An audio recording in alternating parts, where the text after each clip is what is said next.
नमस्कार, यहाँहरू सबैलाई यस युट्युब च्यानलमा स्वागत छ। कक्षा 10 अर्थात् एसइईको तयारी गरिरहनुभएका विद्यार्थीहरूलाई सजिलो होस् भनेर विभिन्न पाठबाट व्याख्यात्मक प्रश्नका उत्तर अनि कविता विधाबाट कवितांशका भाव विस्तार सम्बन्धी प्रश्नका उत्तर प्रस्तुत गरिएको छ। यसमा भाग 1, 2, 3 गर्दै प्रस्तुत गरिएको छ। यहाँहरूले आफूलाई आवश्यक पर्ने प्रश्नका उत्तरहरू लिन सक्नुहुनेछ। ल त अब हामी 8औं प्रश्न र त्यसको उत्तरको नमुनातर्फ लागौँ है त। 8औं प्रश्न रहेको छ, शङ्काको डोरीमा पेङ खेल्नु नादानी हो, जुन घर झगडा शीर्षकको कथाबाट लिएको छ। माथि दिएको सारगर्भित भनाई कक्षा 10 को नेपाली पाठ्यपुस्तकमा रहेको घर झगडा शीर्षकको कथाबाट साभार गरिएको हो। ऐतिहासिक विषयवस्तुमा आधारित यस कथामा नेपाल एकीकरणका अगुवा पृथ्वीनारायण शाहकी जेठी बुहारी राजेन्द्र लक्ष्मी र माहिला छोरा बहादुर शाह बीचको वैमनस्यताका घटनालाई मुख्य विषयवस्तु बनाइएको छ। देवर भाउजूको आपसी मनमुटावका कारण बहादुर शाह पुनः बेतिया गएपछि राजेन्द्र लक्ष्मीका मनमा उक्त भाव उत्पन्न भएका हुन्, किनकि उनी आफ्ना ससुराको सपनालाई साकार पार्ने लक्ष्यमा थिइन्। योभन्दा अगाडि उनीले के गरेकी थिइन् त, भारदारहरूका कुरा सुनेर देवरप्रति शङ्का उपशङ्का गरिरहेकी थिइन् र बेतिया गइसकेपछि पनि अब के चाहिँ षड्यन्त्र बुन्दैछन् भनेर शङ्का गरिरहेको अवस्थामा उनका मनमा चाहिँ के भएको त, यी कुराहरू विचारहरू आएका छन्। शङ्का मानिसका लागि घातक कुरा हो। यसले मानिसलाई चितासम्म पुर्याउँछ। चिन्ताले चितासम्म पुर्याउँछ भन्ने कहानी त हामीले सुनिरहेकै छौँ नि है। त्यसैले के हो त, शङ्काले मानिसलाई चितासम्म पुर्याउँछ। शङ्काको डोरीमा पिङ खेल्नु भनेको शङ्कै शङ्कामा अल्झिएर बस्नु हो। शङ्काले लङ्का पिर्छ भने झैँ हामीले पनि हरेक कुरामा शङ्का गर्नतर्फ मात्र लाग्यौँ भने एकपछि अर्को समस्या आइरहन्छ।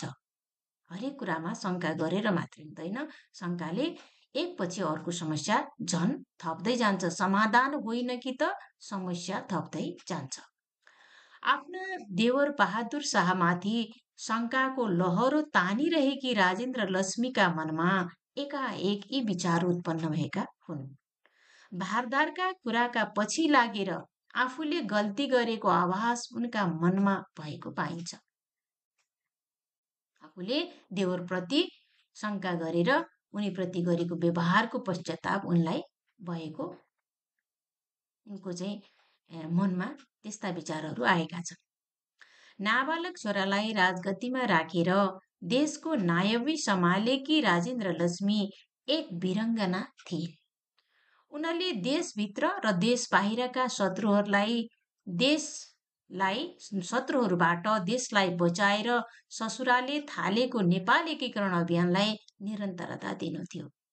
देवरले आफूप्रति षड्यन्त्र गर्दैछन् कि भन्दै शङ्का गरेर बस्नु आफ्नो नादानीपन भएको अनुभव गरेकी छन्।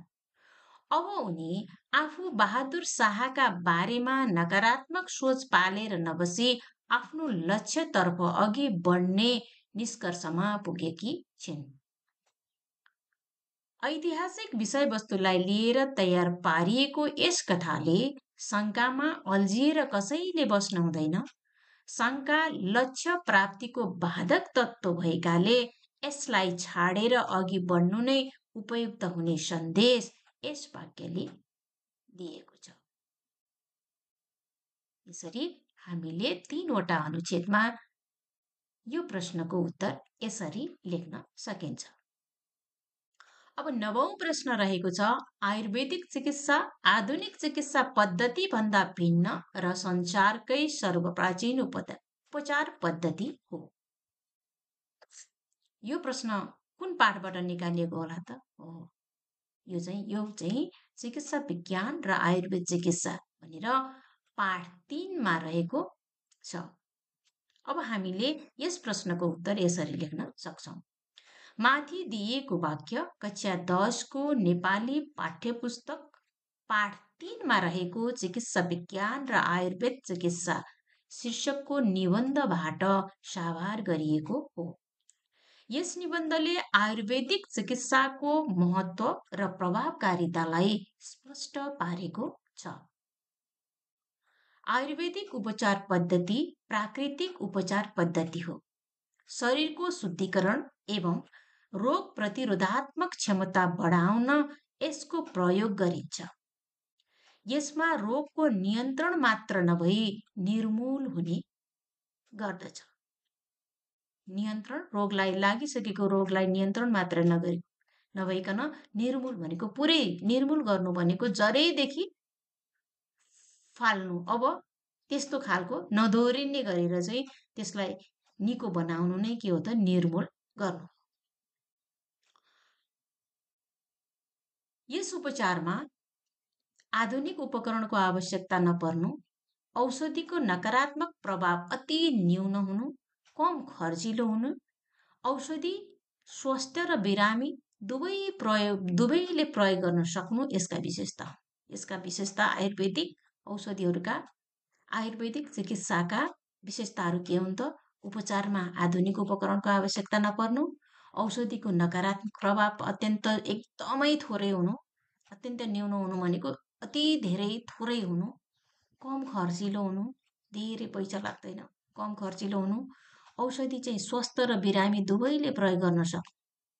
एलोप्याथिकका औषधिहरू बिरामीले मात्रै प्रयोग गर्ने हो, तर आयुर्वेदिक औषधिहरू चाहिँ स्वस्थले पनि प्रयोग गर्न सकिन्छ। रोग प्रतिरोधात्मक क्षमता बढाउनका लागि स्वस्थ व्यक्तिले पनि प्रयोग गर्न सकिन्छ। यिनै के हुन् त? यसका विशेषताहरू हुन्। आयुर्वेद चिकित्सा विश्वकै सर्वप्राचीन उपचार पद्धति हो। यसको चर्चा अथर्ववेदमा गरिएको छ। हाम्रा 4वटा वेदमध्ये अथर्ववेदमा आयुर्वेद चिकित्साको चर्चा गरिएको छ। किनभने हामीले सर्वप्राचीन भनेको सबैभन्दा पुरानो मानिएको छ, जुन अथर्ववेदमा चाहिँ यसको चर्चा गरिएको छ। धन्वन्तरीलाई आयुर्वेदका सुरुवातकर्ता मानिन्छ। धन्वन्तरी भन्ने व्यक्तिलाई चाहिँ ऋषिलाई आयुर्वेदका सुरुवातकर्ता मानिन्छ। प्राचीन ग्रन्थ रामायण र महाभारतमा आयुर्वेदका उपचार प्रसङ्ग भेटिन्छन्। यसमा रामायणमा महाभारतमा का कथाहरूमा चाहिँ आयुर्वेदका उपचार प्रसङ्गहरू भेटिन्छन्। तर आधुनिक चिकित्सा पद्धतिको सुरुवात 18औं शताब्दी पछि मात्र भएको पाइन्छ।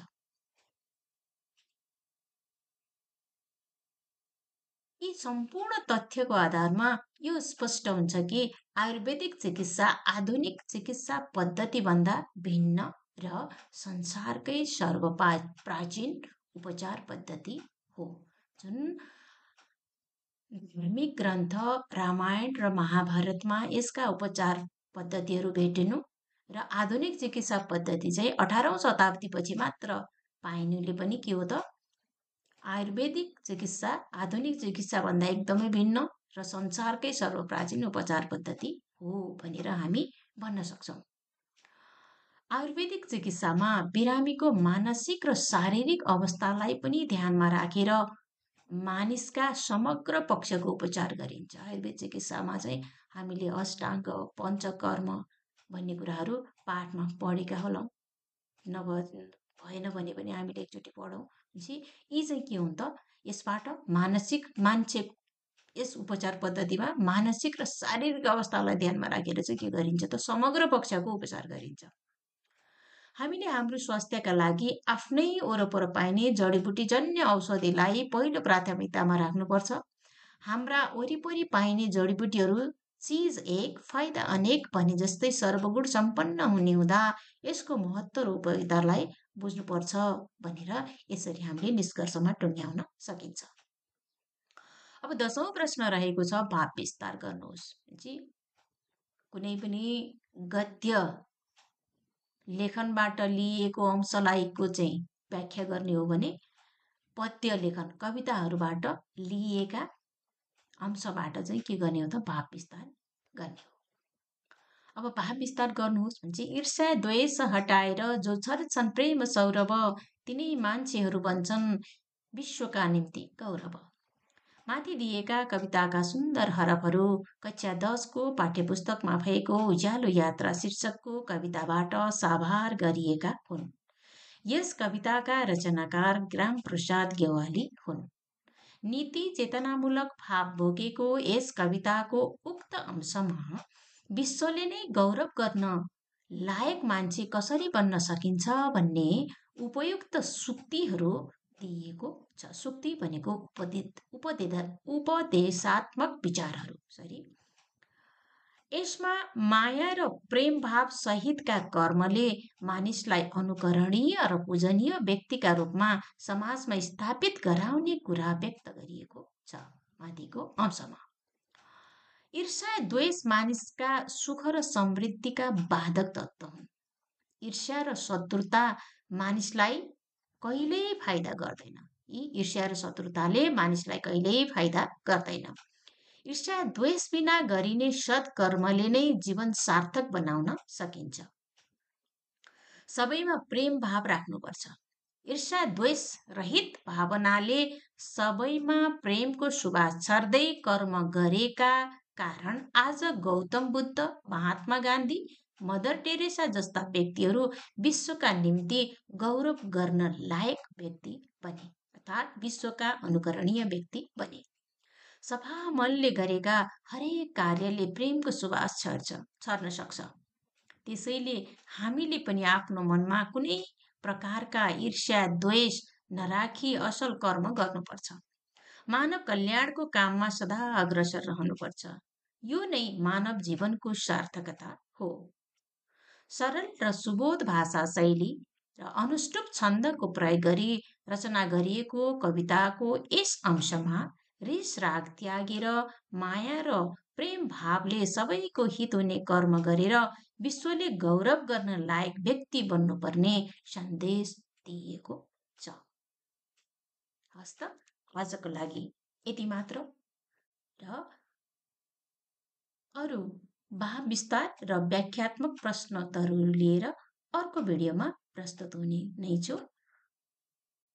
यहाँहरूका दिन शुभ रहोस्।